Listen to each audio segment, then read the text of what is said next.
What's going on, everybody? LK here, back at it again with another video, and today I want to say more Dragon Ball for y'all, but this video is kind of an overall video for fighting games. It's about a piece of advice that people just really aren't trying to hear. I don't actually think this is totally said with malintent, but it's because of the nature of what it is, it's become kind of a meme, and I want to just like talk about what I think that means, because I think it's really legitimate. And it's when people say don't get hit when you ask them for advice. It depends on the game, but some fighting games have really rough situations that characters can put you in. Really rough situations. It's pretty common where someone will ask you, like, let's say you play a character like Gotenks, right? Where someone asks you, like, what do you do about ghosts?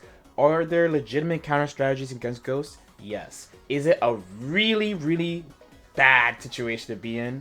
Also yes. So really, when you talk about moves like that, ideally, really the best advice is to not get hit. But because of just the nature of gaming and how hyperbolic everything is, people use this for things that maybe might not be the best piece of advice. Dragon Ball is a game where it can really steamroll, you know? And fighting game in general, Arc System Works games in general, usually have a couple of characters who have something so extreme that the real best thing is to look at it from a macro perspective and be like, yeah, I should avoid this at all costs. But we're talking about Dragon Ball specifically. I mean, Season 2, right? Season 2 got really crazy. We had the GT Spirit Bomb. I keep referencing this because of how, extreme it was. GT Spirit Bomb, he hits you, you get killed if you get hit by the mix-up. Snap, if it's like a truly optimized snap, like not the shit you guys are complaining about. To be fair, I know it's annoying to like not do stuff in a fighting game. You know what I mean? But like a really bad, like getting snapped by like a Team Gohan team, it's like he snaps you, he hits you one time, you die. Like it's quick. It's quick. Actually, you get to do stuff pretty fast because you're gonna die and you get back right into the game because we go back to neutral, right? But things like this, the only two things you really could do, honestly, is spark and get out of the situation. You only get one a game, and just try not to get hit so that you don't get put into that situation. The nice thing about Dragon Ball is that it's kind of there for you, right? Dragon Ball has a lot of things in the game to protect you from situations like these, and they balance the game around things like this too. They don't actually want the game to become like, hey, the best thing to do is not get hit because whoever gets hit first, they will lose. We've seen this in balance changes in Season 1 and Season 2 so far, so it's a pretty common theme at this point. I mean, I used to play Smash way back, right? And this is a long running Smash meme that, oh, why don't you just not get hit, bro? But even in that game, like it's a really good universal piece of advice. When you look at other fighting games that exist, like Street Fighter 4 is a great example of this. Where in Street Fighter 4, people are like, remember, because now we're in Street Fighter 5, it's 2021 now, wow.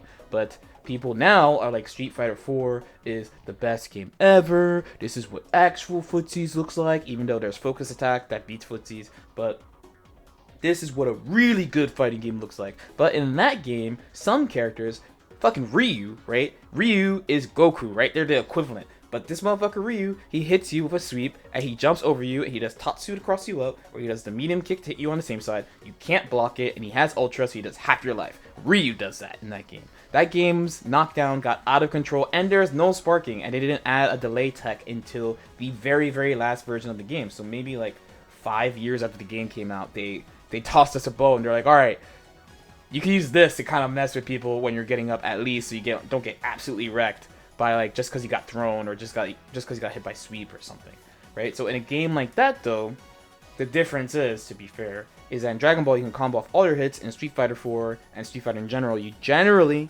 cannot combo off all your hits. So it's not like every hit you're taking, like let's say you get hit by a Hadouken or something, you're not going to get knocked down off Hadouken from full screen, right? As opposed to when you're playing against Team Gohan, he fires Ki Blast, hits you, vanish, button, snap, oh shit, the game might end. In Dragon Ball, it's not just these type of situations. I feel like every season has this type of situation where honestly the best thing to do is to avoid it because the options are so limited that you can't really do anything besides just guess really hard and die if you're wrong. So the Season 2 is really easy to think about because everyone can point fingers at characters really easily. But even in the current version of the game, we have a bunch like Android 21's level 3. We have Piccolo, the Piccolo players, as usual, while they keep saying the character is not good enough. Piccolo has some new nonsense with his level 3, so now he can cross you up in the corner or some shit. So there's that. He's slowly becoming the enemy low-key. Broly's level 3. I mean, even Gotenks, I play these two characters, right? Gotenks level 1 might as well be a level 3. If Tien hits you with level 3 and he has a little bit of extra meter, he gets a 50-50.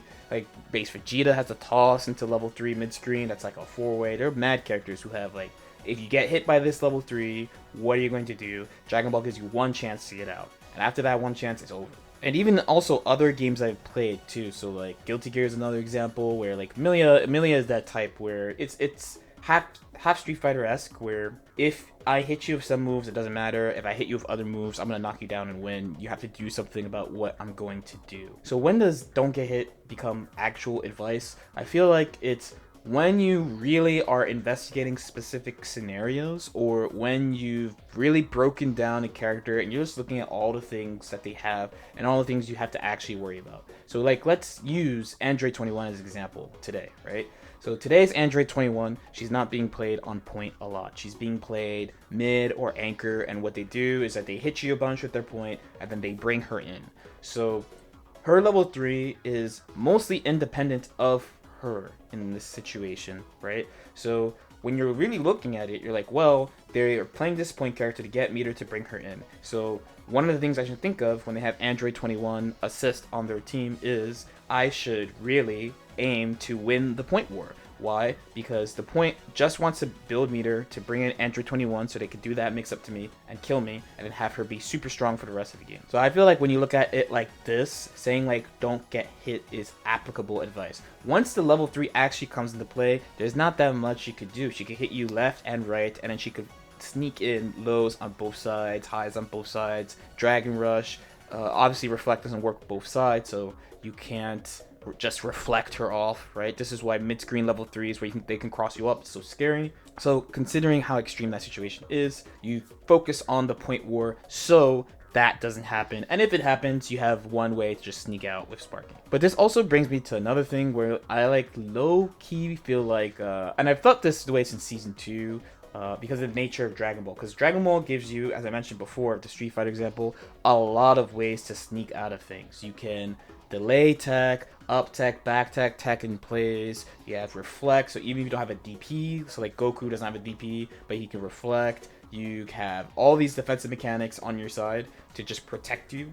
So I think Dragon Ball players are too used to this. They're like too spoiled almost. So when they get into situations that they can't get out of, or like it's really hard to get out of, or they can't just use the system to get out of, they get really mad. And I think there's actually another layer to this don't get hit thing, where is you have to take responsibility for the hits that you take. So if you're playing against a character, and I can use my team for example, right? You're all used to seeing this by now. I hit you with Gotenks, I do Ghost. If I hit you again, you die. You know you're playing against Gotenks. You know if I hit you, I'm going to do Ghost. So if you're doing some wild shit, running around, mashing auto combo, oh, this character, UI is so broken, let me run up to him and jab, and I get away from the jab, and I hit you, and then I kill you with Ghost, that's your fucking fault. You gotta hold that. You have to accept that either you made a mistake, or your opponent outplayed you, and accept the hit. You know what I mean? And then just focus on the situation after, rather than just complaining and saying that the character is straight up broken or whatever. It's fine to complain, to be honest, but you can't just complain. I feel like a lot of people just complain,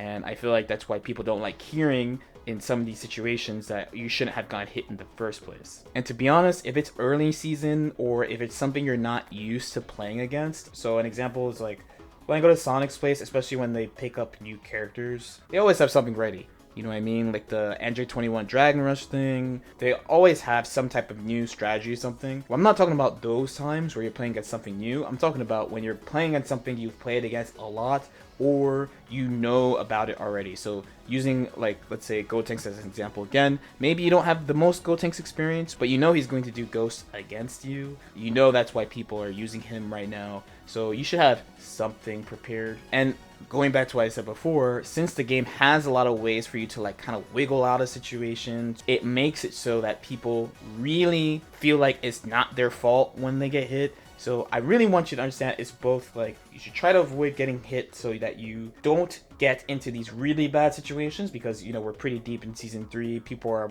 going out of their way to take these things down because they all agree that it's strong. And when you do get in these situations, you have to either recognize that you messed up or admit that you made a mistake and just try to use what the game gives you to get out. So hopefully this makes sense. Again, I think this got kind of memed really hard. It's a meme in every game, let's be real, but it's also legitimate advice, and I think this way as well while I'm playing the game sometimes, where like I'm playing a certain team, certain builds, like if they're playing like a Tian shotgun team or something, I'm like, man, can't get hit. If I get hit, Tian's gonna shoot me, I'm gonna die. As usual, if you have any questions or comments, feel free to leave them in the comment section below. Like and subscribe if you feel like it, and I'll see you next time. Peace out.